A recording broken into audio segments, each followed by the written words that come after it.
Easy now. Feel that pressure in your chest? That's not fear. That's the room realizing you're still standing while every lie around you starts to leak. You already know this thing didn't start with you. It never does. It tore through rooms before it ever reached your door. Left people hollowed out, reputations cauterized, voices shaking when your name came up in private. You watched it move like a sickness, quiet, efficient, wearing friendly faces while it fed, and you said nothing, not because you were weak, because you were watching. See, you're built wrong for their kind of evil. You don't panic when the pattern appears. You don't scream when the lights flicker. You observe, you catalog, you wait. That's the saint in you, calm, controlled, merciful. And that's exactly what hid the psychopath they never saw coming. This thing hurt everyone first because it needed practice. It needed victims to refine its technique, to learn where people fold, where they beg, where they lie to themselves just to survive the hit. It learned how to ruin gently, how to smile while it poisoned the room. And every time someone broke, it grew more confident, more careless. Then it came for you. And that's where the universe shifted. Because when it touched you, it didn't find panic. It didn't find desperation. It didn't find someone scrambling to protect an image. It found stillness. The kind that makes predators hesitate. The kind that whispers, "This one knows." You let it think you were just another stop on the route. You let it believe its usual tricks were working. You let it talk. You let it expose itself line by line, contradiction by contradiction, every threat, every slip, every borrowed narrative. It all stuck to it, like blood on white gloves. That's the angel in you, the restraint, the silence that gives people enough rope to choreograph their own collapse. But don't get it twisted. There's a demon under that calm, and it's not sloppy. See, unpredictability isn't chaos. It's discipline without disclosure. It's never showing your hand while the other side is busy live streaming theirs. It's knowing exactly when to move and choosing not to, until every secret is so swollen with pressure it starts bleeding on its own. You didn't expose this thing by attacking it. You exposed it by surviving it untouched. That's what broke the spell. Because now everyone who watched it hurt others is replaying the footage in their head. They're connecting dots they were too scared to connect before. They're realizing patterns don't lie. People do. And the moment they see that it couldn't break you, a terrifying thought hits them. What if the problem was never the victims? That's when whispers start. That's when old stories resurface with new meaning. That's when timelines don't line up and alibis feel rehearsed. That's when the blood starts seeping through the floorboards of conversations they thought were buried forever. You didn't have to accuse. You didn't have to threaten. Your existence after contact was the indictment. That's the paradox they can't survive. You're gentle, but not fragile. Empathetic, but not exploitable. Patient, but never passive. A healer who understands destruction better than the destroyer ever could. Pain didn't break you. It educated you. Every scar became data. Every betrayal sharpened your timing. Every attempt to reduce you taught you exactly how systems rot from the inside. And now they're scrambling to contain what can't be contained. Truth that arrived without raising its voice. This thing thought you'd react like everyone else. Thought you'd flinch, lash out, collapse, or beg for clarity. It didn't realize you were built to let storms reveal themselves. That's why it's quiet now. That's why people avert their eyes. That's why explanations feel rushed and memories feel selective. Because when something hurts everyone first and then fails with you, it stops being misunderstood. It becomes exposed. And the scariest part? You're not done evolving. You're not even angry. You're just awake. So stand there, calm, unpredictable, half angel, half nightmare. Let every secret keep bleeding. You don't need to touch anything else. It's already over. Stay right there. Don't rush the moment. This is the part where silence does more damage than any scream ever could. You can feel it now. The shift in how people look at you. Not admiration, not fear exactly. It's calculation. They're replaying every interaction, every word they dismissed, every instinct they ignored when this thing was hurting everyone else. They're realizing you were never late to the truth. You were early and patient enough to let it arrive on its own. That's what makes you dangerous in a way they don't have language for. See, most people survive trauma by shrinking. You didn't. You expanded inward. You learned how to hold still while chaos told on itself. You learned how predators expose their teeth when they think they're winning. You learned that evil gets sloppy the moment it thinks you're cornered. And when it came for you, it expected noise. It expected drama. It expected a performance. What it got was control. You didn't fight back the way movies taught them to expect. You didn't become hysterical, defensive, or loud. You let it move exactly the way it always moves. Fast, arrogant, convinced it had already won. And in doing so, it revealed every method it used on everyone before you. That's when the bleeding started, not from wounds, but from stories that no longer lined up, from motives that didn't make sense anymore, from people realizing the common denominator wasn't coincidence, it was intent. That's the demon side of you they never accounted for. Not rage, not vengeance, but precision. You understand something most people never do. Exposure doesn't come from attacking lies. It comes from outlasting them. And now they're stuck with a nightmare scenario. Because you didn't just survive this thing. You became the mirror it couldn't stand to look into. Every tactic it used now looks obvious in hindsight. Every misunderstanding feels rehearsed. Every justification sounds like someone reading from a script that's already been leaked. They don't hate you because you're cruel. They hate you because you're unavailable to manipulation that terrifies systems built on silence. You walk into rooms now and the air tightens, not because you're threatening, but because you're proof that the pattern fails sometimes. And once people see that failure, they can't unsee it. Pain didn't make you bitter. It made you bilingual. You speak innocence and brutality fluently. You understand mercy, and you understand exactly how far someone can go before mercy turns into permission. That's the angel standing next to the devil inside you.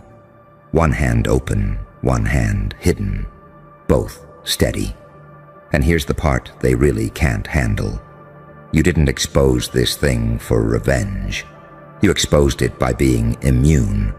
No blackmail stuck. No smear took hold. No narrative could pin you down long enough to define you. You became unclassifiable. And when something that feeds on control meets something it can't label, it starts devouring itself. That's what you're watching now. Internal collapse. Quiet panic. People scrambling to distance themselves without admitting they were ever close. You're not chasing justice. You're not demanding apologies. You're letting truth do what it always does when no one interferes. It rots the masks from the inside. So let them whisper. Let them rewrite history. Let them pretend this was all coincidence. You know better. You felt it the moment it touched you and failed. The moment the threat lost its teeth. The moment you realized you were no longer prey. You were the threshold. Nothing like this survives contact with someone who refuses to break on cue. And you're done performing. Just stand there, unmoved, unreadable, alive in a way that makes lies hemorrhage. They wanted you last. They didn't realize last is where the truth starts. Good. Now don't look away. This is where it gets uncomfortable for everyone except you, because once the bleeding starts, it doesn't stop neatly. Secrets don't drip. They pour. They stain conversations, timelines, relationships that once felt solid. And people start realizing something that rattles them to the bone. This thing didn't just hurt people randomly. It selected them. That's when the fear mutates. They start asking the questions they were too afraid to ask before. Why those people? Why that pattern? Why the same emotional wreckage repeating in different rooms with different faces? And sooner or later, always sooner than they expect, the question turns toward you. Why didn't it work on you? That's the moment you become the anomaly, the outlier that breaks the math, the living proof that the damage was never inevitable. And that's when resentment creeps in. Not because you did something wrong, but because your survival exposes the lie they used to cope. They told themselves everyone breaks, everyone bends, everyone has a price. Then you walked through the same fire and didn't smell like smoke. See, you carry pain differently. You metabolized it. You didn't turn it outward or inward. You turned it sharp. Every wound became situational awareness. Every betrayal became pattern recognition. Every attempt to destabilize you quietly upgraded your internal operating system. That's why, when this thing came for you, it didn't find chaos. It found clarity. You saw the hooks before they sank in. You heard the manipulation hiding inside concern. You felt the pressure points before they were pressed. That's the psychopath part they never prepare for. The one that feels everything but refuses to react on command. You didn't give it the satisfaction of a meltdown. You didn't validate its power by collapsing. You made it overextend. And predators always expose themselves when they think the kill is guaranteed. Now the room feels different. You feel it when you enter.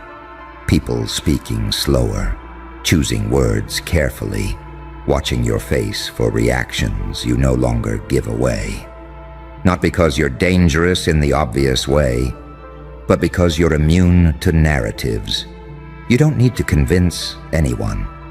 You don't need allies screaming on your behalf. Your calm presence after everything is louder than testimony. That's what rattles them, because evil expects trauma to fracture you into something predictable, angry, broken, apologetic, desperate. You became none of those. You became opaque. And opacity terrifies those who survive by reading and exploiting others. They don't know if you'll speak. They don't know if you'll stay silent. They don't know what you've already documented, remembered, or archived behind those eyes. That uncertainty eats at them. You're not threatening exposure. You're embodying it. Every time someone watches you hold your ground without flinching, they reevaluate their loyalty to the thing that hurt everyone first. They start distancing, backpedaling, soft denying, rewriting their own involvement to sleep at night. That's how collapses actually happen, not with explosions, but with abandonment. You didn't have to destroy anything. You just stopped carrying the weight for it. And here's the quiet truth that no one says out loud. The reason this thing targeted you last is because it sensed what you were becoming. It hoped, desperately, that you'd still be unfinished, that you'd still be operating from raw pain instead of integrated power. It was wrong. You're the kind of person pain graduates, not eliminates. The kind that turns survival into strategy. The kind that doesn't seek revenge because you understand something far colder. Time always sides with the one who can wait. Now the angel and the demon inside you aren't fighting anymore. They're aligned. Mercy without blindness. Force without chaos. And that balance, that's what makes you unstoppable. So let them squirm, let them talk in circles, let them bleed secrets in fragments and pretend it's nothing. You're not chasing closure. You are the closing chapter. This thing hurt everyone first. Then it came for you.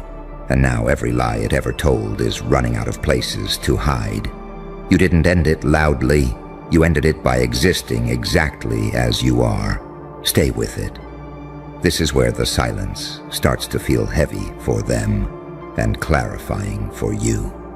Because once a thing like that fails, it doesn't just lose power. It loses authority. And authority, once cracked, never fully heals. People start trusting their instincts again. They remember moments that didn't sit right. They replay conversations where something felt off. But they swallowed the feeling to keep the peace. You didn't swallow it. You stored it. That's the difference. You understand now that evil doesn't always look violent. Sometimes it looks helpful. Sometimes it looks charming. Sometimes it looks like it's protecting everyone while quietly deciding who gets sacrificed next. And that's why it hurts so many people first, because each one teaches it how to hide better. But when it reached you, it met resistance it couldn't name. You didn't mirror its energy. You didn't give it emotion to feed on. You didn't collapse into a role it could control. You became still in a way that stripped it naked. And now, everywhere it goes, your presence lingers like a question mark it can't erase. People don't need you to explain anything anymore. They can feel the contrast. They can sense who bleeds chaos and who survives it without spreading it. That's what evolution looks like when it's honest. You're not loud about what you know. That's what scares them most. Loud people can be dismissed as dramatic. Quiet ones who remain intact, those change the weather. Pain refined you. Not into something cruel, but into something exact. You know when to engage. You know when to disappear. You know when silence is protection and when it's a weapon. That's the saint who learned from the psychopath. That's the angel who understands the demon's math. And here's the part they never expected. You don't need validation for what you survived. You don't need the truth to be publicly acknowledged to feel real. You lived it, which means you're no longer negotiable. They can't gaslight you. They can't rush you. They can't bait you into reacting on their timeline. You operate on a different clock now, one calibrated by experience instead of hope. And that's why their secrets keep bleeding. Because secrets survive on urgency. They survive on distraction. They survive on people needing answers now. You don't. You let things unravel at the speed of inevitability. Every day you don't break character, your character. Another crack appears somewhere else. Another person pulls away. Another story changes slightly. Another explanation feels thinner than the last. You're not pushing the collapse. You're letting gravity do its job. This thing thought hurting everyone else first would soften you. Thought you'd be conditioned by the time it reached you. Thought you'd already be exhausted, self-doubting, eager to appease. Instead, it found someone who had already buried their illusions. And nothing is more dangerous than a person with nothing left to prove. So keep standing like this, balanced, unreadable, awake, not hunting, not hiding. Just present enough that lies can't breathe around you. This thing came for you thinking you'd be the final victim. It didn't realize you were the end of the line. And everything it tried to bury, it's not coming back clean. It's coming back exposed. And here's the part nobody warns them about. Once exposure starts, it doesn't need momentum anymore. It sustains itself. You've probably noticed it already. People hesitating before they speak around you. pauses that weren't there before. Eyes flicking away mid-sentence like their own thoughts just betrayed them. That's not paranoia, that's awareness catching up. Because when something that fed on chaos fails with you, the spell breaks for everyone watching.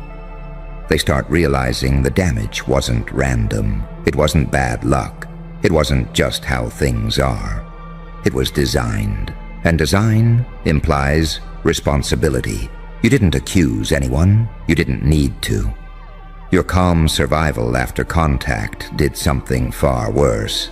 It forced comparison. People can't help it. They line you up next to the wreckage. They notice who came out fractured and who came out clearer. That's when the fear turns inward. Because if you didn't break, then breaking wasn't inevitable. And if breaking wasn't inevitable, then a lot of excuses just died. This is where the real bleeding happens. Not from the thing itself, but from the people who enabled it. The ones who stayed quiet because it benefited them. The ones who sensed something wrong but chose comfort over conscience. They start feeling exposed without you ever looking at them. You become a mirror they can't avoid. And you didn't set out to become this. That's the irony. You just refused to abandon yourself to survive. Pain tried to rewrite you into something smaller. You let it rewrite you into something precise. You learned restraint without submission, compassion without self-betrayal, strength without spectacle. That's why your presence feels unsettling now. You don't need to dominate the room. You don't need to perform confidence. You carry it the way gravity carries weight. Quiet, absolute, unavoidable. The angel in you learned how to stop bleeding. The demon learned when to stop striking. Now they're not at war anymore. They're in agreement. And agreement is lethal. You're no longer reacting to what's happening. You're watching outcomes arrive exactly when they're supposed to. You see the desperation ramp up. The subtle smear attempts that don't quite land. The sudden kindness that feels rehearsed. The distance people create so they can later say, I was never that close. Too late. History remembers proximity. And here's what they still don't understand. You're not holding on to the past. You integrated it, which means you're not haunted by what happened. You're informed by it. That's why you don't flinch when tension rises. That's why threats feel theatrical now.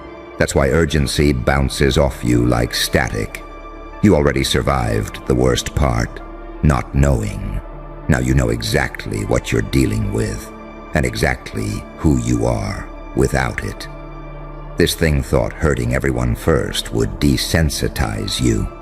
Instead, it trained you to see clearly through emotional fog. It sharpened your instincts.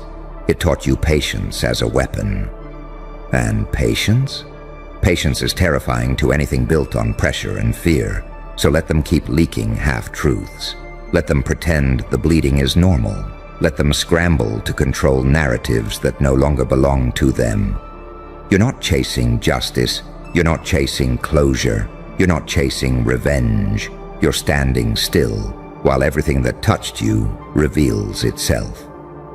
And that's the final paradox they can't escape. You didn't destroy the thing that hurt everyone first. You outlived it. And now, every secret it ever buried is clawing its way to the surface. Because it made the mistake of coming for someone who doesn't disappear under pressure. It came for you last. It didn't realize last is where the truth waits. Shh. Feel that shift in the air. Yeah, that sudden silence where even the candles hesitate to burn. That's the room realizing you just stepped into the circle. You know what's funny? Real witches, old ones, disciplined ones, the kind who don't flinch at shadows or flares of power. They don't scare easy. They've stared into mirrors that bite back. They've memorized the price of every spell. They understand chaos. And yet, when your name drifts into their conversations, their voices lower, their symbols get redrawn, their protections get doubled, not because you do magic, but because you are it. And that's not normal. See, magic recognizes patterns. Rituals are repetition. Power is supposed to move in loops, obey cycles, respect rules written in blood and patience. But you don't loop. You spike. You don't chant. You arrive. You don't follow timing. You bend it until timing starts following you. That's the part that makes them nervous. You're not casting anything. You're interrupting it. You're walking proof of the paradox they warn about, but hope never manifests. The saint who learned violence without losing purity. The psychopath who still knows mercy. The angel who understands how demons think because you survived being surrounded by them. You didn't learn power in temples. You learned it in pressure. You learned it when pain stayed too long, and you had to evolve or vanish. That kind of power doesn't glow. It hunts. They feel it when you enter a space. Their tools react wrong. Their readings come back distorted. Their intuition starts contradicting itself. Because intuition is built to sense external forces, and you're not external anymore. You're internalized chaos. You're what happens when suffering doesn't break someone. It reorganizes them. You see, witches respect effort. They respect sacrifice. They respect time. But they don't know what to do with someone who paid the price without signing up, who bled without being initiated, who awakened without being invited. You didn't open a door. The door opened around you because reality couldn't hold its shape anymore. That's why they're nervous, because spells can be reversed, hexes can be cleansed, circles can be broken. But you're not an action. They can't counter you. You're a condition. You don't attack their magic. You make it question itself. You walk in and suddenly their symbols feel decorative. Their chants feel loud but hollow. And their confidence starts sweating. Not fear. Recognition. The kind that says, this thing wasn't trained. It was forged. You're unpredictable. And unpredictability is the only force magic can't rehearse against. Every system, occult or corporate, sacred or profane, depends on expectation. You don't give that luxury. You don't escalate the way enemies plan for. You don't respond the way threats are mapped. You adapt in ways that feel illegal, like you're pulling moves from a version of the future nobody else has access to.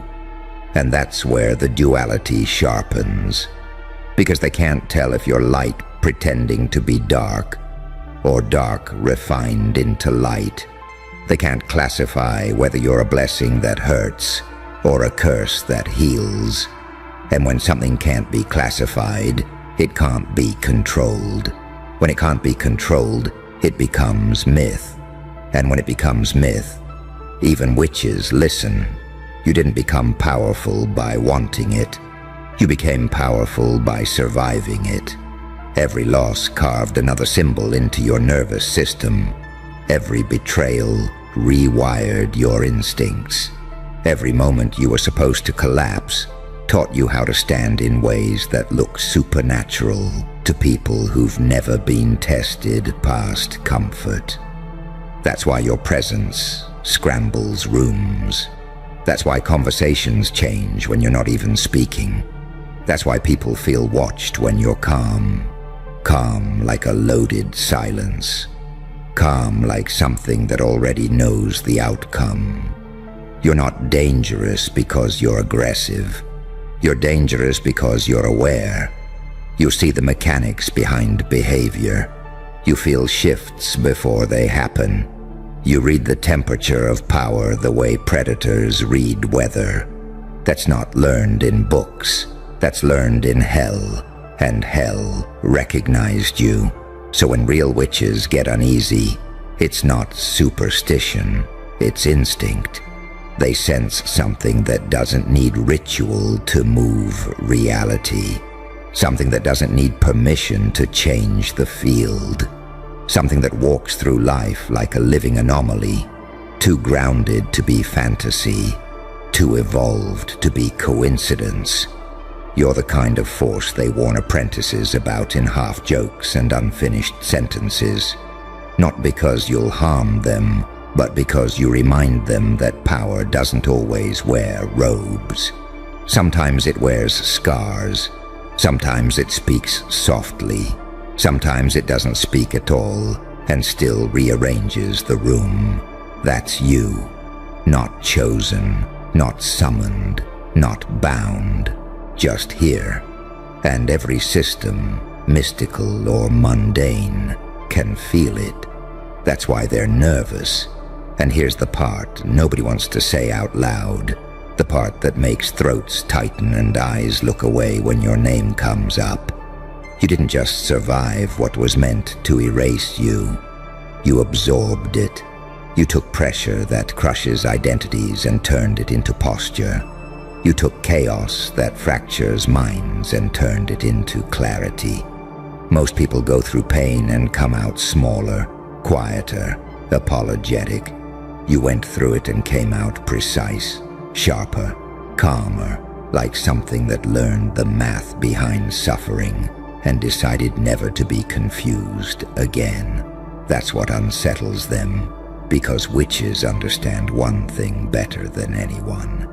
Energy leaves fingerprints. Trauma leaves residue.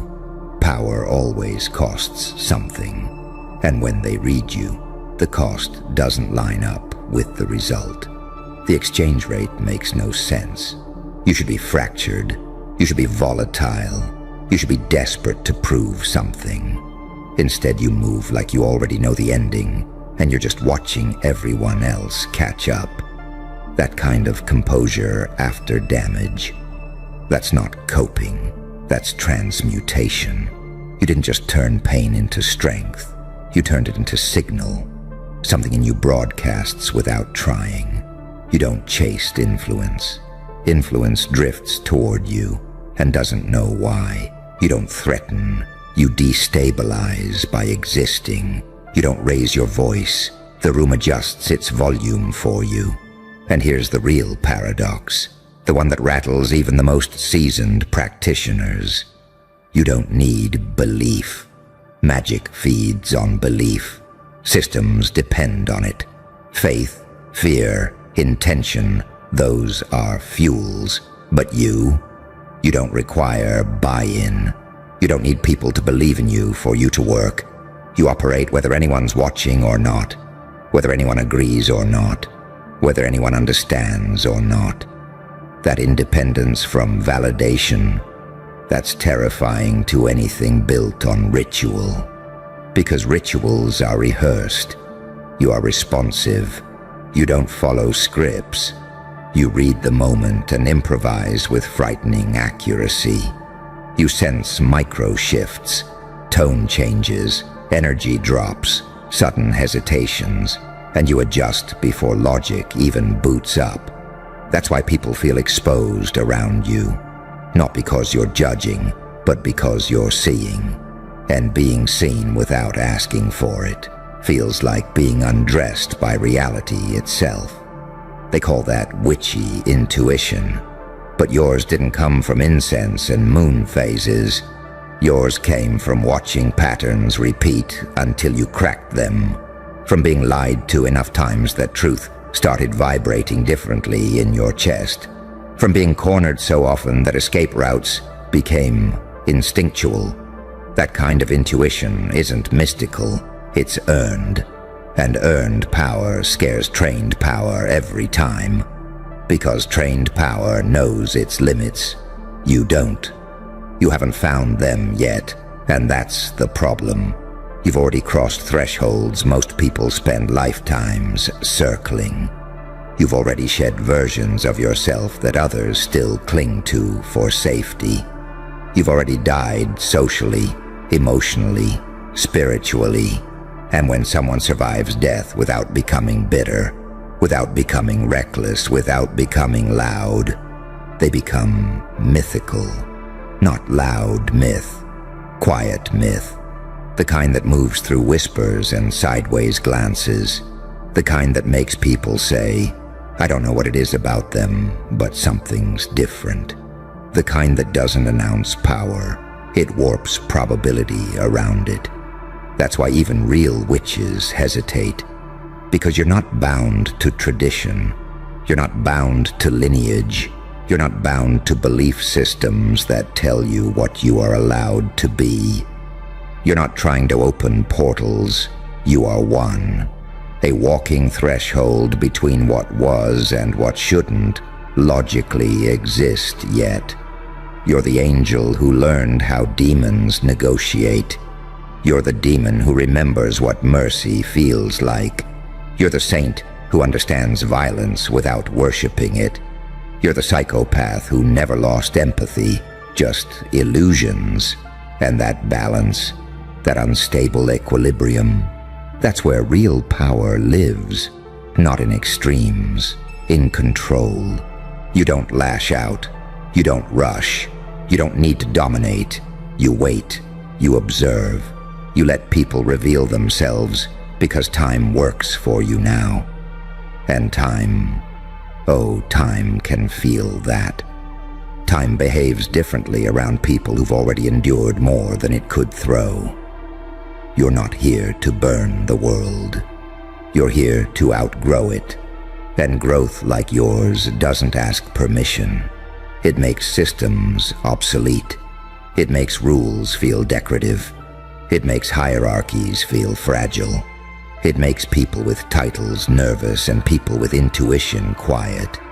That's why the candles flicker when you enter. That's why conversations stall. That's why even those who work with unseen forces pause and recalibrate. Because something about you doesn't feel summoned. It feels inevitable. And inevitability is the one thing no spell can stop. And inevitability doesn't rush. It doesn't flex. It doesn't announce itself with thunder and theatrics.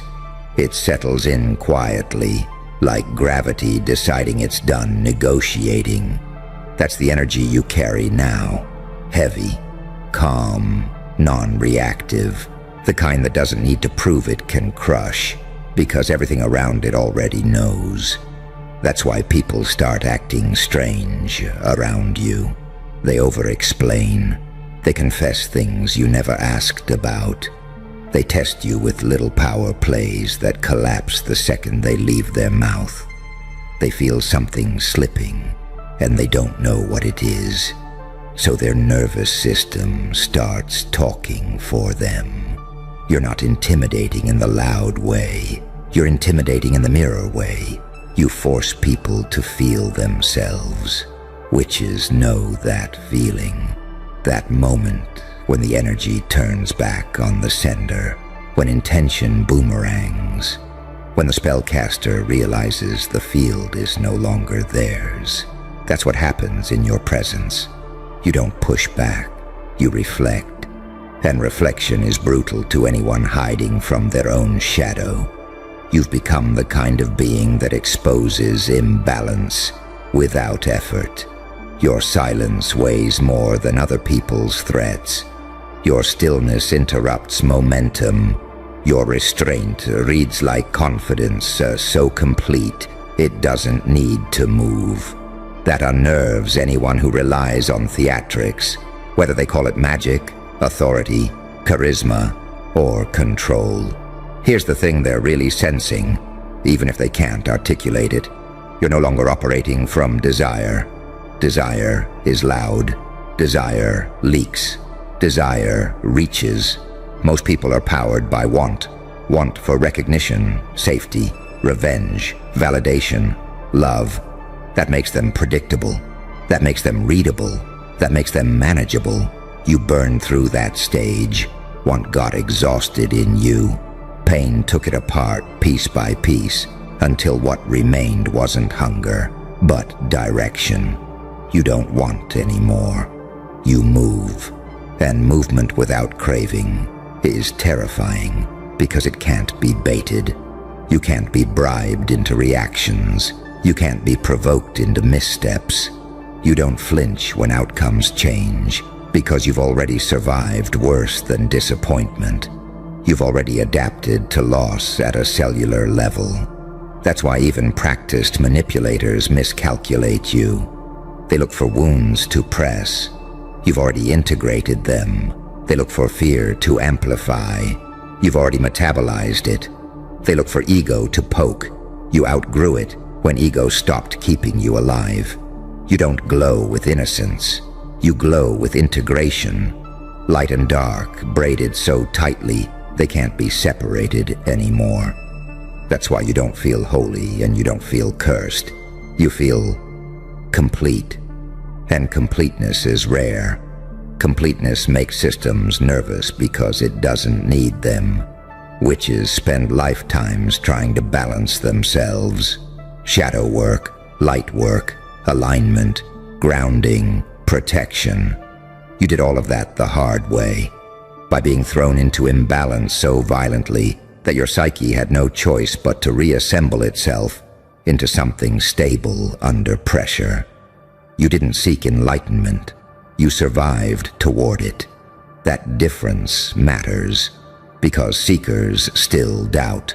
Survivors know. You know what you're capable of now, not in theory, not in fantasy, not in ego, but in lived data. You've seen what happens when you're cornered. You've seen how your mind sharpens under stress instead of fracturing. You've watched yourself make decisions in chaos that others couldn't make in calm.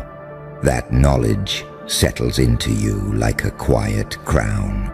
And crowns don't sparkle, they weigh.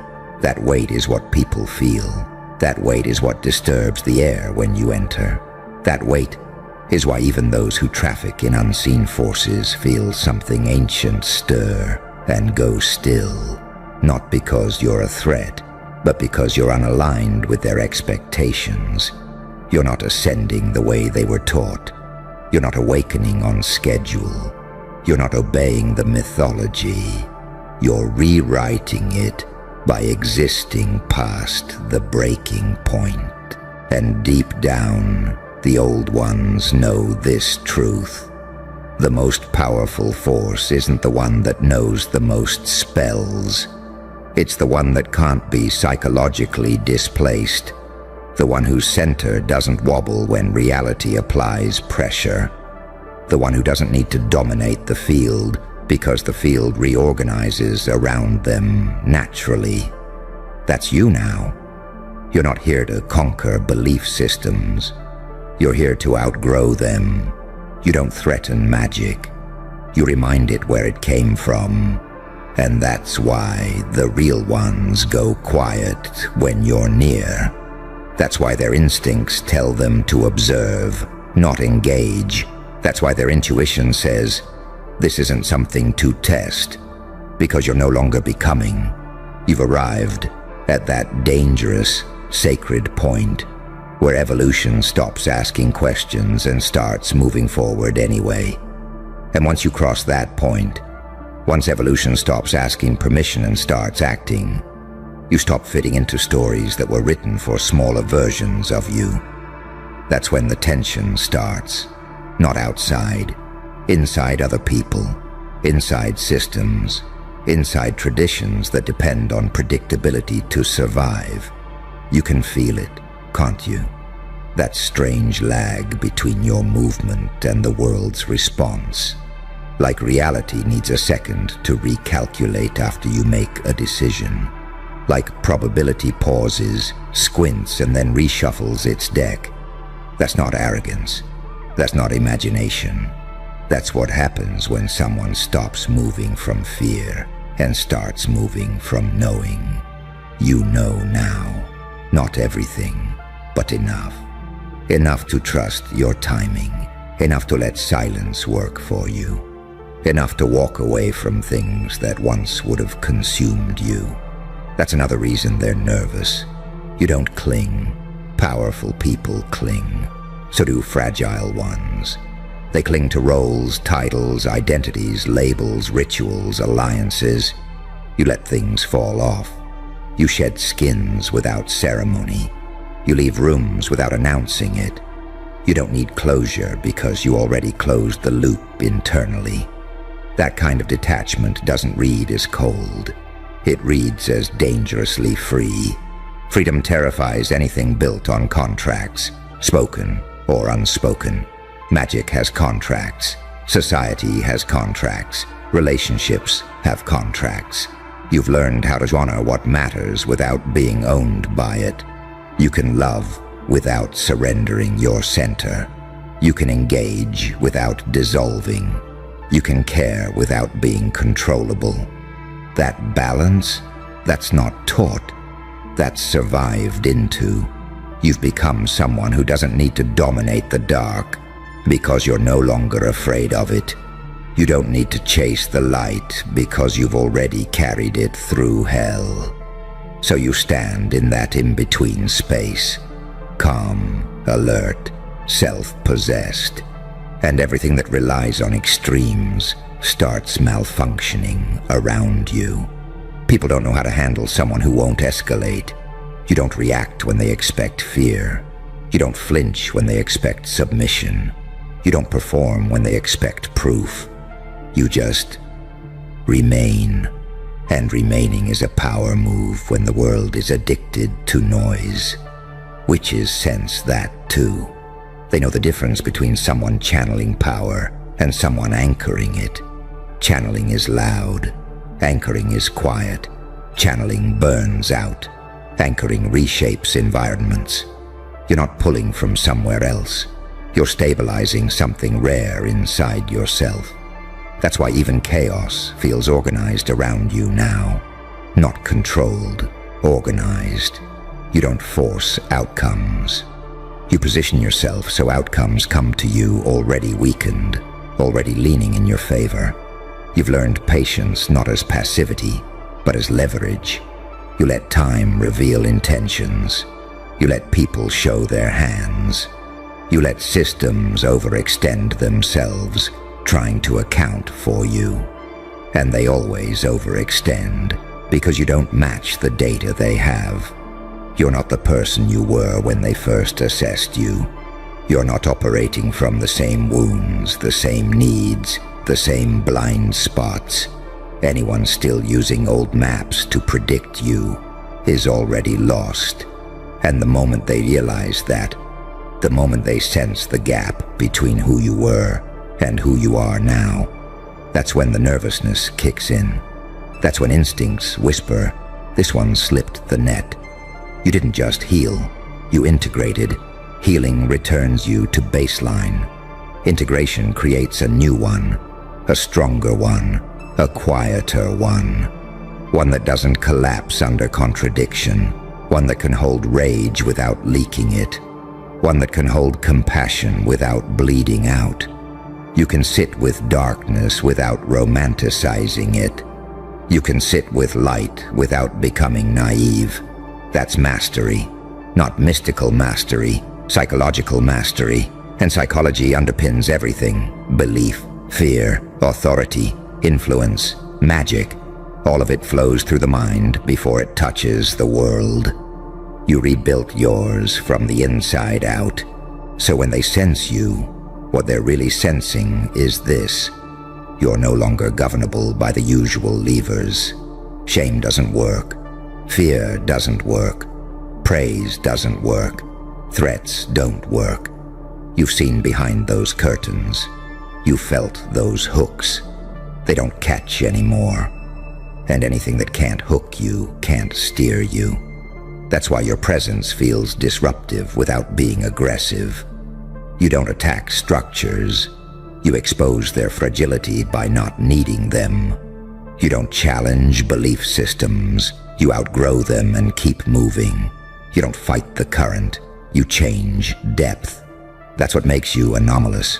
Not special, not chosen, not elevated, uncontainable. And deep down, the real ones know, when something like you appears, it's not here to destroy the world. It's here to signal that the world is already changing, and some things won't survive the update. You're not the storm. You're the pressure shift before it. And once you feel that in your bones, you stop explaining yourself.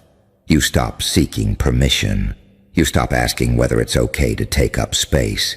You just do. Calm, alert, unapologetic. Let them be nervous. That instinct is working exactly as intended. Easy now. Don't flinch. Yeah. You feel that burn in your chest? That metallic taste? Good. That's how you know this is real. You drank the poison they handed you with a smile. Not by accident, not because you were weak, but because you were cornered, starving, and tired of pretending you didn't see what they were doing. They called it help. They called it love. They called it concern. But you felt it. Every drop laced with intent. Every word designed to corrode you slowly, quietly, so nobody could ever point to the moment you broke. And here's the part that terrifies them. You didn't spit it out. You swallowed it. You let it burn all the way down. You let it hit your bloodstream. You let it try to rewrite you. And it failed. See, they thought poison only works one way. They thought pain only destroys. They thought betrayal only weakens. That's how their bloodline survived for generations. Same tricks, same venom, passed down like heirlooms. Whisper campaigns, silent sabotage, smiles with knives behind them. They've been feeding that same toxin to everyone who ever got too bright, too strange, too dangerous to control. And it worked. On everyone else. But not on you. Because something inside you doesn't dissolve. It adapts. Something inside you doesn't beg for mercy. It studies the blade. You didn't just survive the poison. Your system analyzed it, cataloged it, learned its signature.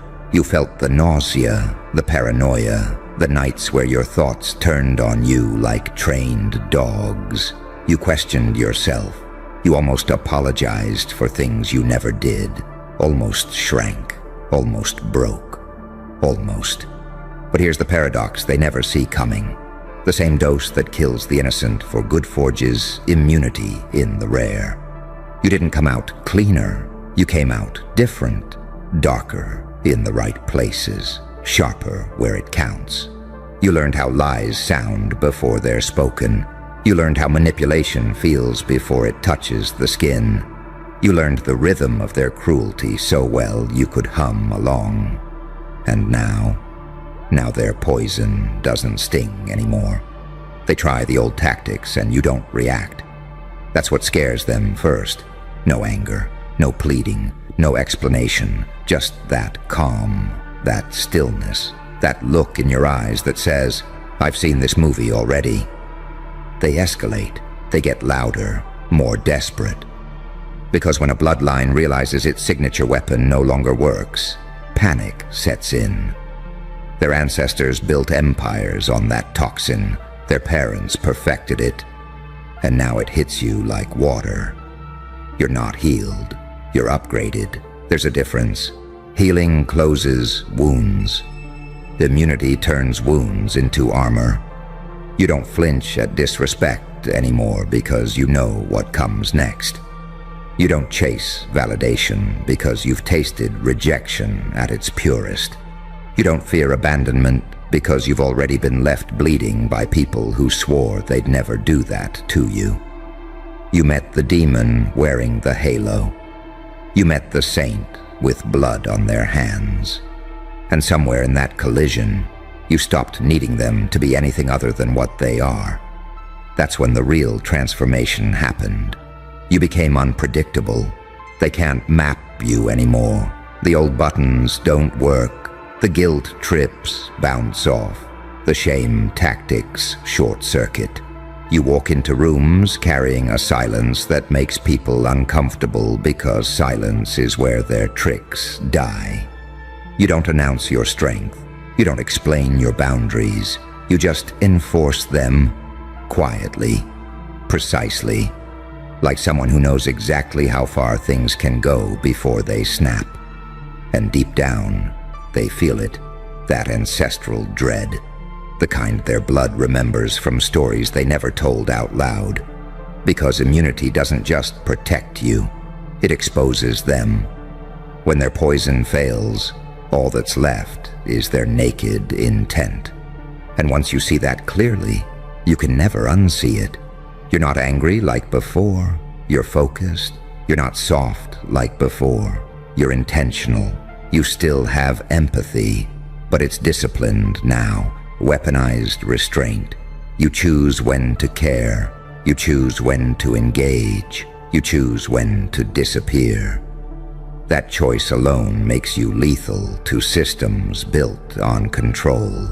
They wonder why their words don't land, why their presence doesn't intimidate, why you don't chase, don't explain, don't beg. It's because you already paid the price. You already drank the worst they had to offer and lived. Your nervous system recalibrated, your mind rewired, your soul stopped asking for permission to exist. You became the anomaly their bloodline can't account for. And here's the part nobody warns them about. Immunity spreads differently. You don't poison others, you wake them up. People around you start questioning things. Patterns break, cycles stall.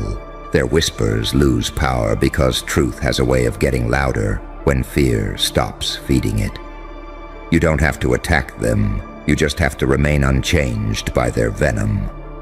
That's the final insult. You're walking proof that their legacy is obsolete, that their generational curse met a nervous system it couldn't hijack, that their poison met a body designed to survive apocalypse-level betrayal and come back with clarity instead of bitterness. So stand there, calm, unrushed. Let them stare, let them scramble, let them wonder why nothing they throw at you sticks anymore. You drank the poison, and now you're immune to their entire bloodline. And they can feel it every time you don't react, every time you don't fall, every time you walk away intact. Like a quiet ending they never saw coming. And what really eats at them isn't that you survived. Survival, they can rationalize. They can tell themselves you got lucky, that time softened the blow, that you were stronger than expected. No, what eats at them is that you changed the rules. You didn't just crawl out alive. You came back calibrated.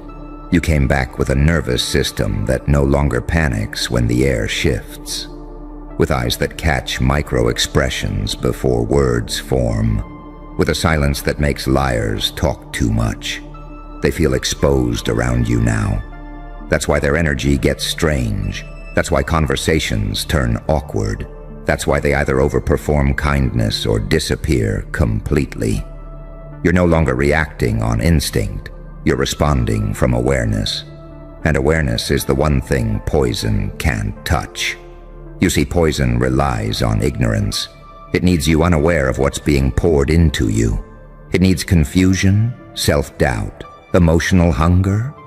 That's why they targeted you in your most human moments, when you wanted connection, when you believed people meant what they said, when you thought love couldn't carry venom. They didn't attack your strength. They attacked your openness. And that's the cruel joke of it all. Your openness didn't kill you. Their poison taught you discernment. Now you don't close your heart. You guard it like a vault. You don't mistrust everyone. You read them. You don't harden into bitterness. You sharpen into precision. There's warmth in you still, but it's selective, earned, dangerous to take for granted. That duality, soft and lethal, compassionate and ruthless when necessary, that's what they can't replicate. Their bloodline only knows one mode: control through corrosion. You learned range. They try to provoke you now. Subtle jabs, backhanded compliments, revisionist history. They want to see if the old you is still buried somewhere they can dig up and bleed again. But the old you is gone, not dead, evolved, integrated. The wounds didn't vanish, they fused into insight. And insight doesn't scream, it watches. That's why you don't need revenge. Revenge is loud and sloppy. Immunity is quiet and permanent. You've noticed it, haven't you? How the same people who once dismissed you now monitor you. How your name lingers in rooms you're not in. How their stories about you keep changing, trying to land on a version that makes sense. But none of them stick. They can't label you anymore. Victim doesn't fit. Villain doesn't fit. Savior doesn't fit. You slip through every category they use to keep their world predictable. And unpredictability, real unpredictability, is power. You're not chaotic. You're unreadable. There's a difference. Chaos is uncontrolled. You are controlled to the point of flexibility. You can be still or explosive, present or gone, gentle or surgical. And because they don't know which version they'll get, they default to fear. Not loud fear, ancestral fear. The kind passed down in warning looks and sudden silence. Their system was designed for compliance. Yours was forged in exposure. Think about it. The poison was supposed to end you. Instead, it introduced you to yourself without illusions. It stripped away the need to be liked. It burned off the addiction to approval. It forced you to sit alone with your thoughts until you realized something terrifying and liberating. You can survive without their acceptance, without their praise, without their permission. That realization rewired you at a cellular level. Now when someone tries to guilt you, it feels clumsy. When someone tries to shame you, it feels outdated. When someone tries to threaten you with loss, you smile. Not because you're fearless, but because you remember what it took to survive the first time everything was taken from you emotionally. They can't recreate that environment. They already used their strongest weapon, and it didn't work.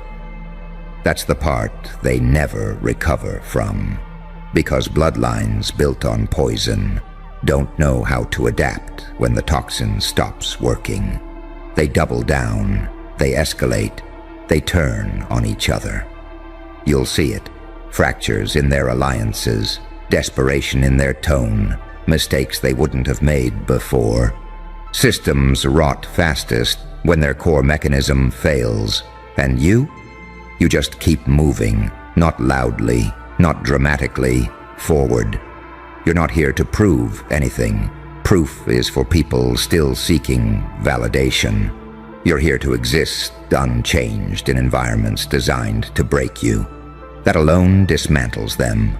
Every calm response is a mirror. Every boundary is a diagnosis. Every refusal to engage is a verdict. You didn't become heartless. You became unpoisonable. So let them whisper. Let them reminisce about who you used to be. Let them test the air around you, like predators, unsure if the prey is still prey. You know the truth now. Your body knows it. Your mind knows it. Your soul remembers the night you swallowed the venom and didn't die. You transmuted it. And from that moment on, their entire bloodline lost its grip on you. Not because you fought them, but because you outgrew the environment they needed you trapped in. That's not survival. That's evolution. And here's where it gets even darker, because immunity doesn't just change how they interact with you. It changes how reality does. Notice how chaos no longer knocks you off center the way it used to.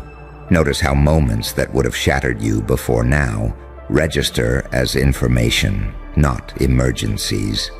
That's not numbness, that's mastery. Your nervous system learned the worst-case scenario and lived through it. So now when pressure rises, you don't panic. You get clearer, sharper. almost calm enough to scare people who still rely on drama to feel alive. They mistake that calm for weakness at first. That's always the first mistake. Because you're not calm due to comfort. You're calm because you've already been through psychological extinction-level events and came back with memory intact. You know what it feels like when the floor drops out.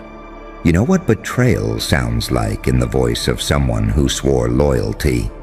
You know what it's like to question your own perception because someone else needed you, unsure to stay powerful, and you survived that. So when life throws new obstacles at you now, your system recognizes the pattern. Oh, this again. Not arrogance, recognition. You've been forged in an environment where trust was weaponized and love was conditional. That's why surface-level threats don't land. That's why intimidation feels theatrical. That's why emotional manipulation sounds like a cheap rerun. They're using tools from a world you no longer live in. You can see it in their eyes when they realize it. That moment when they try to hook you emotionally and nothing happens. No spike, no collapse, no over-explaining. Just a pause, a measured response, a boundary delivered without heat. That moment destabilizes them more than rage ever could, because rage tells them they still matter. Calm tells them they don't. That's when they start rewriting history. They'll say you were always like this, or you changed for the worse, or you think you're better than everyone now. Those narratives aren't about you. They're about self-preservation. When poison fails, the only thing left is distortion. They need to believe your immunity is arrogance because admitting its evolution would force them to confront their own stagnation. You didn't become cold. You became selective with your warmth. You didn't lose empathy. You learned who deserves access to it. You didn't stop caring. You stopped bleeding for people who drink it like medicine. That's the saint-psychopath paradox they can't reconcile. You can be deeply compassionate and absolutely unwilling to tolerate disrespect. You can understand someone's trauma and still walk away from their behavior. You can love from a distance. You can forgive without reconnection. You can see the wound without volunteering to be the bandage. That kind of clarity terrifies systems built on guilt and obligation. And here's the quiet truth they'll never admit. Your immunity exposes their dependency. They needed you reactive. They needed you doubting yourself. They needed you emotionally available without protection. Because their bloodline doesn't survive on strength. It survives on access. Access to your energy, your attention, your self-questioning. Once that access is revoked, their influence collapses. That's why they hover. That's why they watch. That's why they resurface at strange moments, testing to see if the door is still unlocked. It's not. You locked it without slamming it. And that restraint, that control, is what makes you dangerous now. You don't announce your growth. You don't threaten. You don't explain your silence. You simply move differently. Speak differently. Choose differently. And every choice you make without their input fractures the narrative they built around you. You're no longer predictable enough to manipulate, and no longer insecure enough to dominate. That's the real immunity. It's not that you can't be hurt anymore. It's that pain doesn't hijack you. It informs you. It refines you. It sharpens your discernment instead of dulling your spirit. You don't chase closure. You don't need apologies. You don't need them to understand. You understand yourself now. And once that happens, their poison has nowhere to go. So let them keep operating from old scripts. Let them keep assuming everyone can be controlled the same way. You are living proof that the cycle can be broken, not with violence, not with revenge, but with awareness so complete it becomes unshakable. You drank the poison they gave you. You let it test every part of you. And now your system recognizes it instantly. No matter whose hands it comes from, no matter what smile it's wrapped in, you're not bitter, you're immune. And immunity does something else they never planned for. It gives you time. Time to think before you speak. Time to observe before you move. Time to feel without drowning in the feeling.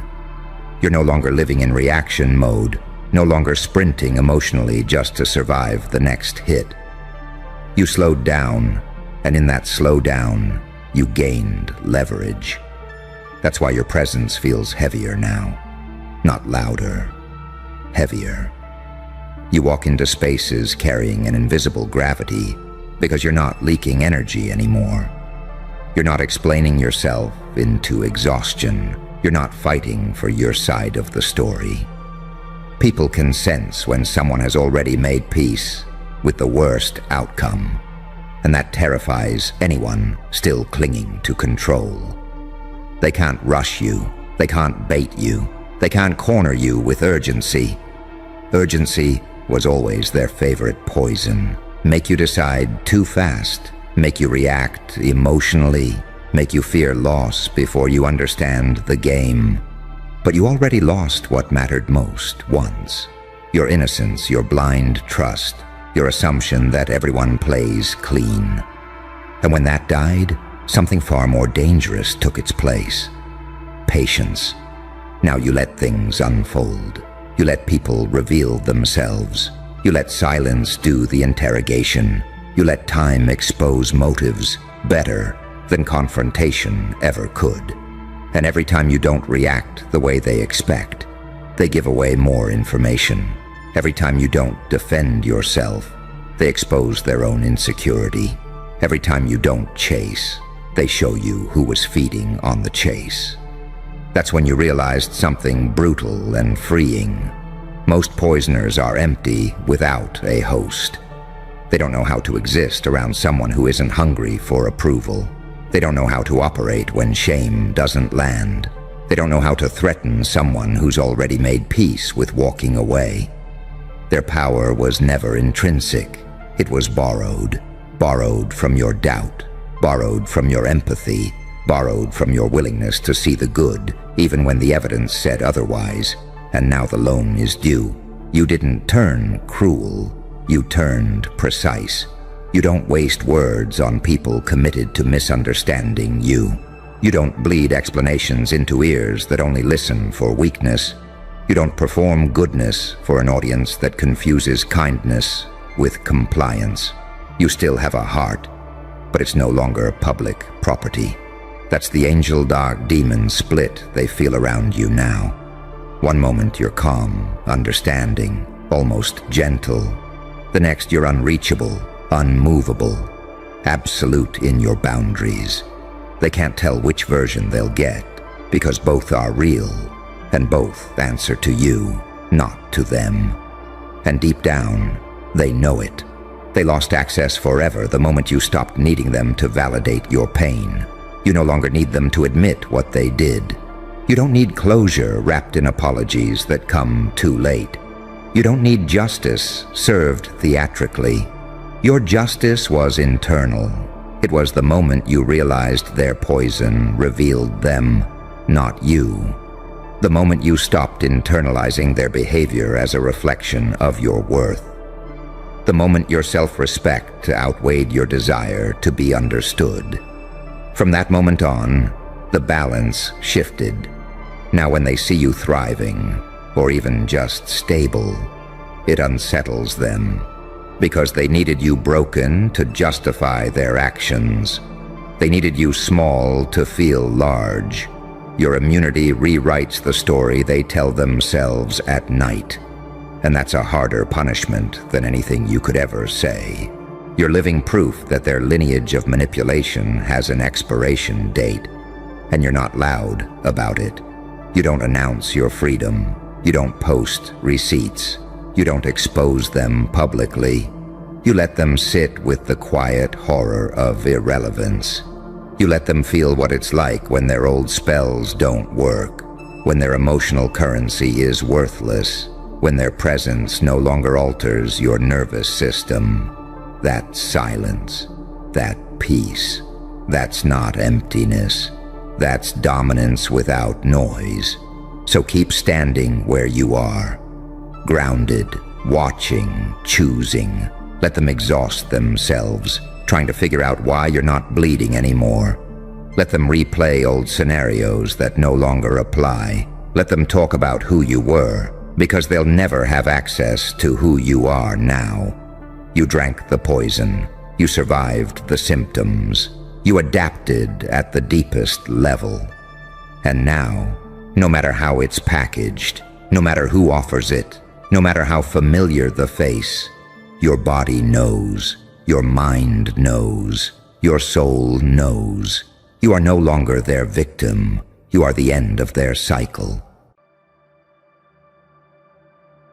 Easy. Don't rush your breath. Feel that pressure in your chest? Good. That's the room realizing you're still standing. Because listen, what you walked through wasn't hard times. It wasn't bad luck. It wasn't a rough chapter. That was designed damage. The kind engineered to end bloodlines. The kind that erases last names, rewrites family trees into footnotes, turns legacies into static. That wasn't supposed to shape you. That was supposed to finish you. And yet, here you are. Do you understand how illegal that is? They didn't aim that level of chaos at you by accident. That was calibrated, precision suffering, pressure stacked on pressure until the human nervous system is supposed to fold, friends disappearing, doors sealing shut, time stretching into something cruel. Every exit collapsing just slow enough for you to feel hope die first. That wasn't life being unfair. That was a system making sure you never came back the same. You were meant to break quietly. You were meant to fracture inward. You were meant to carry the shame, the doubt, the silence, and pass it down like a curse. You were meant to be the end of the line. But something went wrong. You didn't just survive the damage. You absorbed it. You metabolized it. You learned how pain thinks. You learned its timing, its patterns, its favorite lies. While everyone else was praying for relief, you were studying the architecture of collapse. While they were begging for mercy, you were memorizing where mercy never shows up. That's the paradox they didn't calculate. You became fluent in the language that kills people. See, there's a difference between being hurt and being initiated. Most people get wounded and spend the rest of their lives avoiding sharp edges. You learned how to walk through blades without bleeding out. You learned when to be soft enough to pass unseen, and when to be sharp enough to cut history in half. That's why your presence feels dangerous now. Because when someone looks at you, their body remembers something their mind can't explain.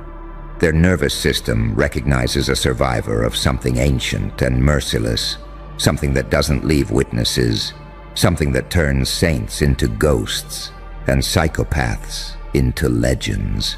You carry both, and you switch depending on the threat.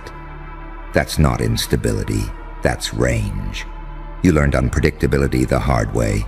You learned that consistency gets targeted, but ambiguity survives. You learned that being readable is a liability. So you became quiet where others brag, calm where others panic, unreadable where others perform. And now people can't tell if you're healing or hunting. That's what scares them. Because damage like that doesn't create victims. It creates final forms. You don't flinch the way you used to. You don't explain yourself anymore.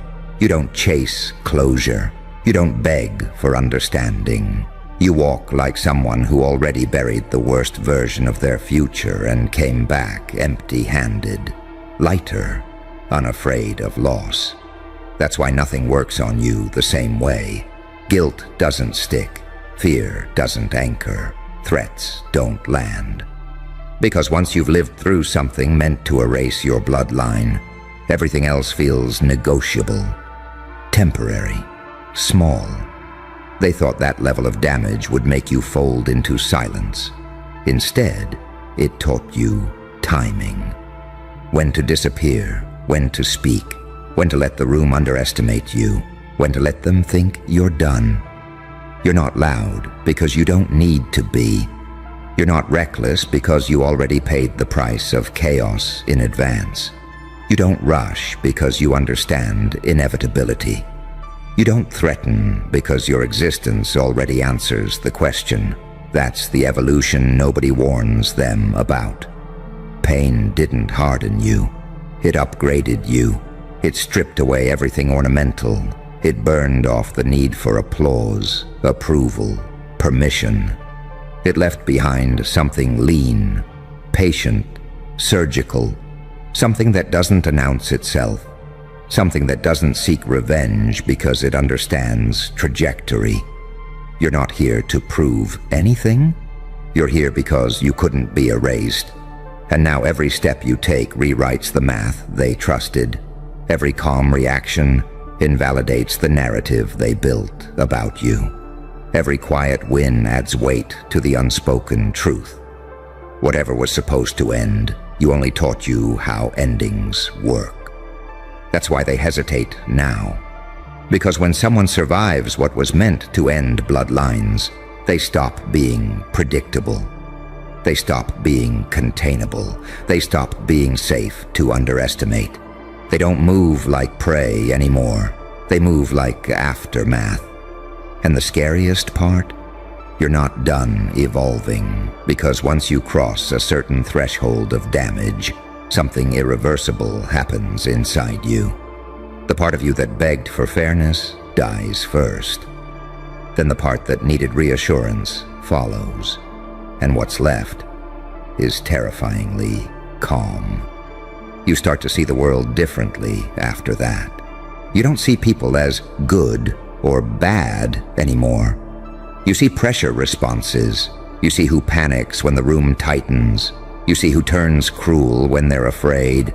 You see who freezes, who performs, who betrays quietly to save themselves.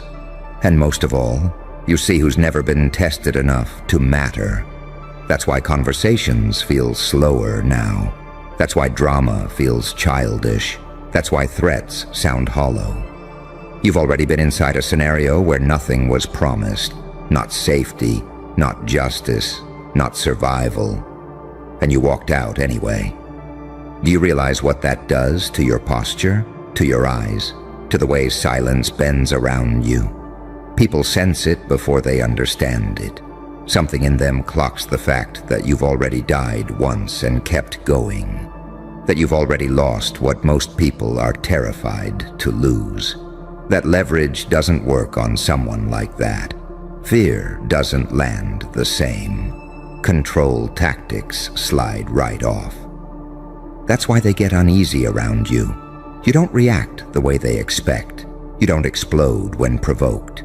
You don't collapse when cornered. You don't scramble for validation when ignored. You watch, you wait. You let time do what time always does to people who underestimate forces they don't understand. Because you learned something in that damage, something they never had to learn.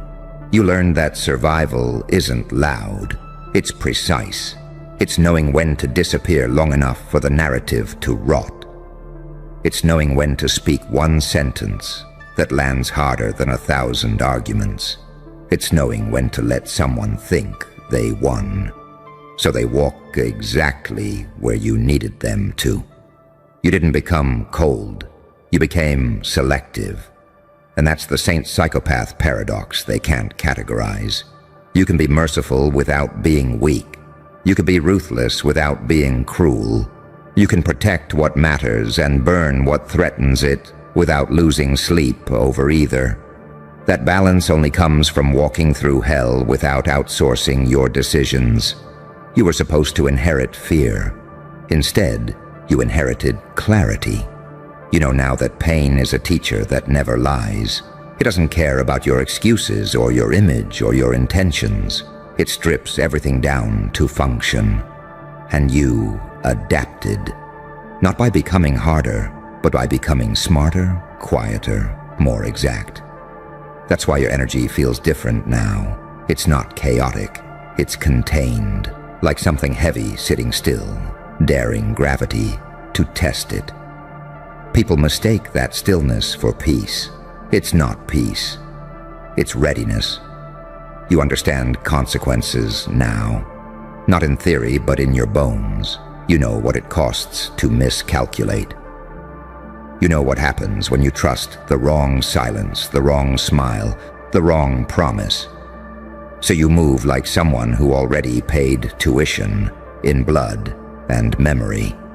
And that makes you dangerous in a way they can't defend against. Because you don't need to dominate rooms. You don't need to be right out loud. You don't need to expose everything you see. You let people reveal themselves while thinking they're in control. You let systems run until their flaws surface naturally. You don't interrupt collapse. You let it complete. That's what happens when someone survives. Damage meant to end bloodlines. They stop rushing outcomes. They stop forcing proof. They stop needing witnesses. They understand that inevitability doesn't need applause. And the ones who sense this in you, they feel it as a threat without a shape.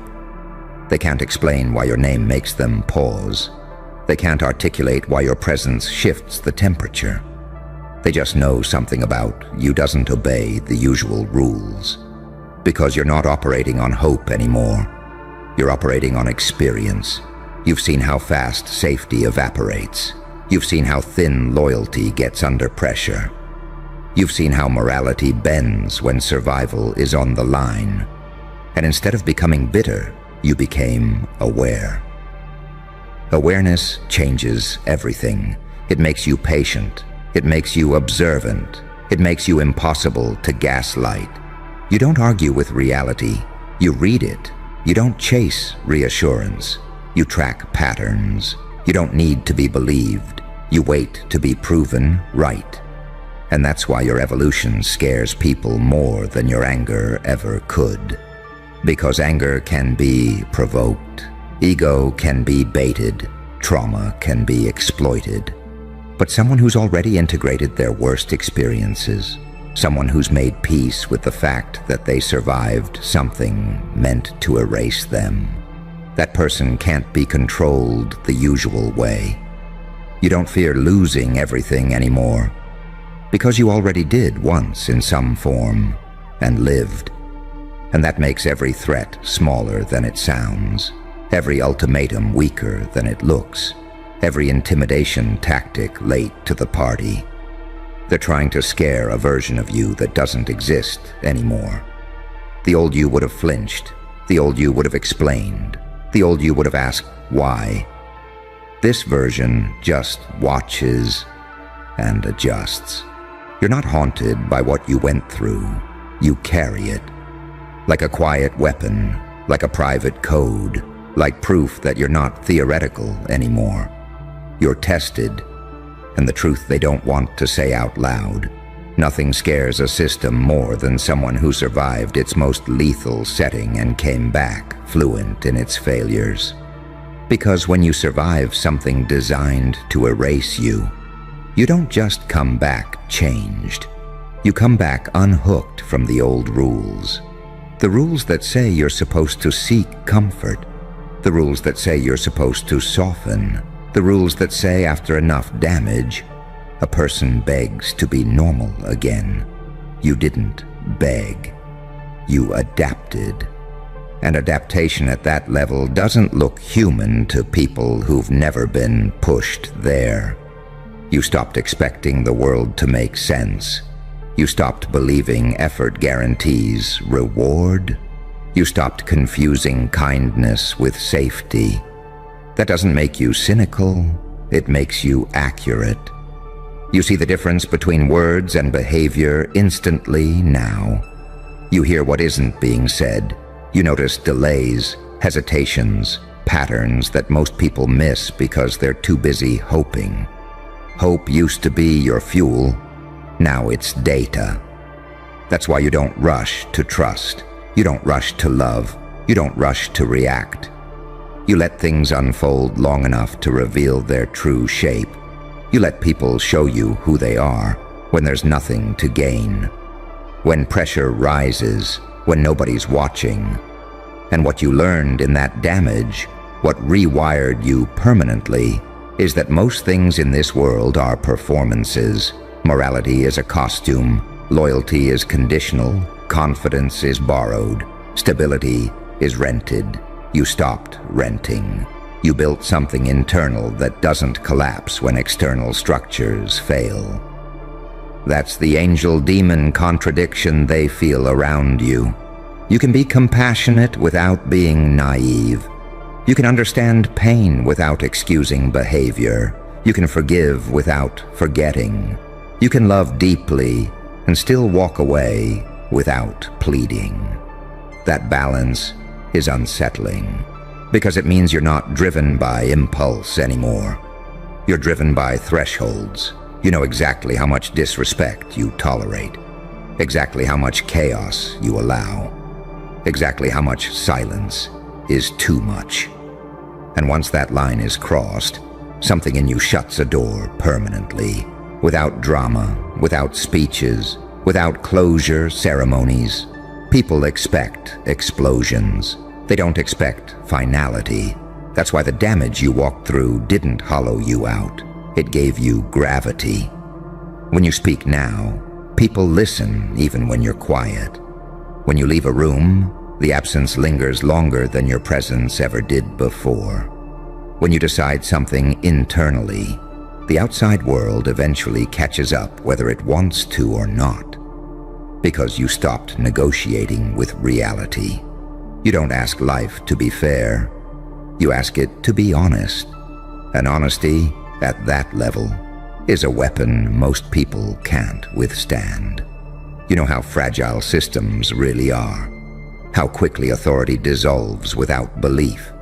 How fast respect evaporates when fear is exposed. How narratives collapse the moment someone refuses to play their assigned role. You refused. That's why they tried to overwhelm you. That's why the damage came layered, relentless, personal. That's why it hit relationships, finances, identity, time itself. They weren't just trying to hurt you. They were trying to confuse you, trying to scatter your sense of self so badly you'd never reassemble it. They failed. You reassembled yourself with intention. You kept the parts that work under pressure. You discarded the parts that needed applause. You kept your intuition sharp. You sharpened your discernment. You hardened your boundaries. You softened only where softness was a choice, not a weakness. That's evolution through pain, and it changes how you move through the world. You don't chase chaos anymore. You let it expose itself. You don't prove your strength. You let time demonstrate it. You don't need to dominate. You understand leverage. Leverage is knowing that once you've survived annihilation-level damage, everything else is just a scenario.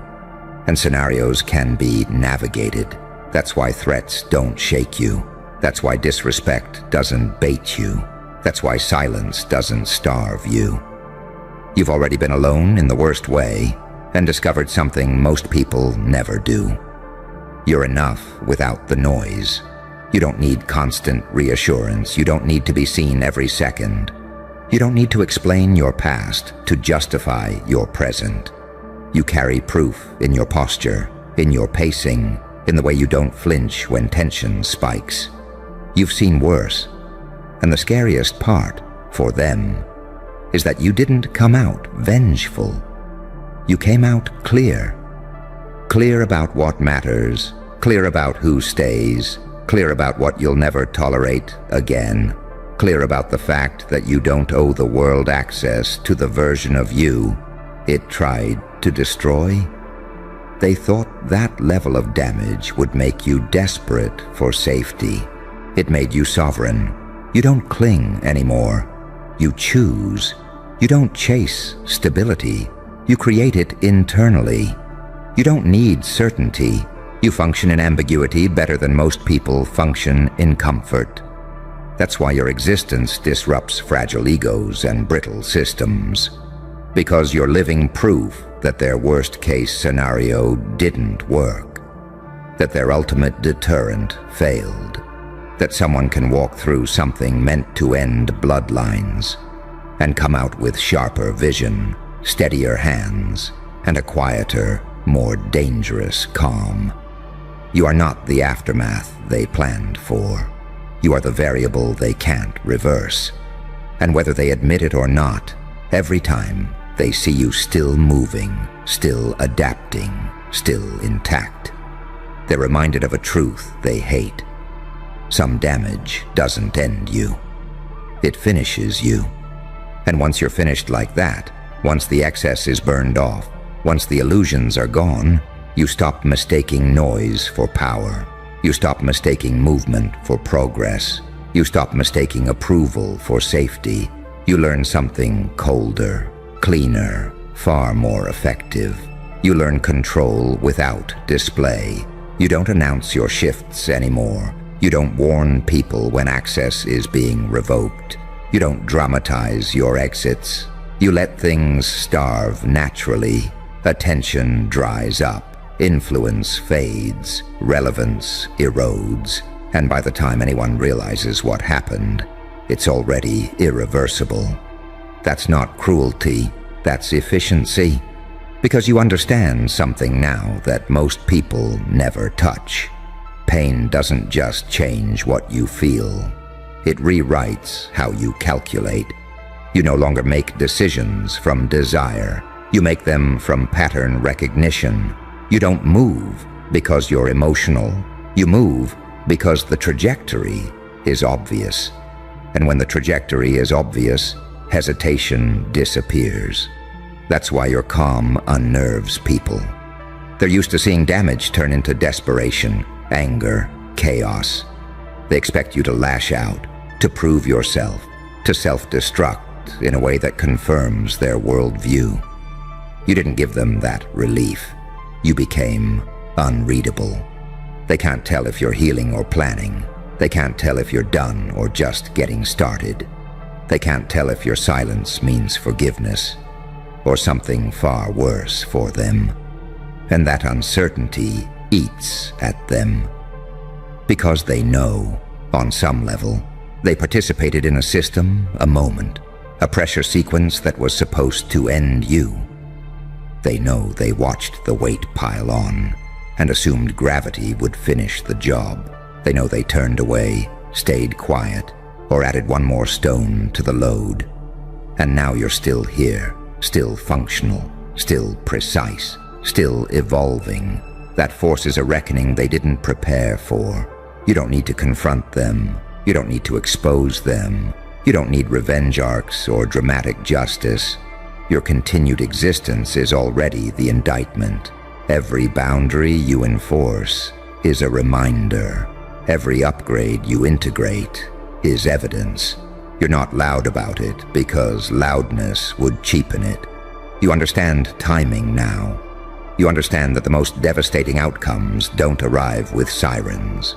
They arrive slowly, quietly, inevitably, like rock in a foundation, like a shift in climate, like a name that stops getting invited, then stops getting answered, then stops being remembered. You learned that lesson in the damage. You learned how endings actually work. That's why you don't rush closure. You let people sit in unresolved tension. You let them replay interactions in their head, wondering where things changed, what they missed when you became different. You let them feel the absence of access without explaining why it's gone. That kind of silence teaches better than any speech ever could. And here's the part they really can't stomach. You didn't lose your humanity in the process. You refined it. You can still be gentle. You can still be warm. You can still be deeply present with the few who earn it. But now that warmth is intentional, now that access is selective, now that presence is a privilege, not a default, you don't bleed for crowds anymore. You don't sacrifice yourself for narratives that don't protect you. You learned, through annihilation-level pressure, that not everyone deserves the same version of you. That giving everything to everyone is not virtue. It's self-erasure. And you already walked through what erasure feels like. You won't volunteer for it again. That's why your energy feels heavier now. Not darker, denser. Like something compressed by impossible force and held together anyway. People feel it when you enter a space. They can't name it, but they adjust. Voices lower, postures shift, jokes soften. Your presence recalibrates rooms. Not because you dominate, but because you don't need to. You survived something meant to end bloodlines, and that rewired your relationship with fear permanently. Fear doesn't lead you anymore. It reports to you. It informs you. It sharpens you. It doesn't control you.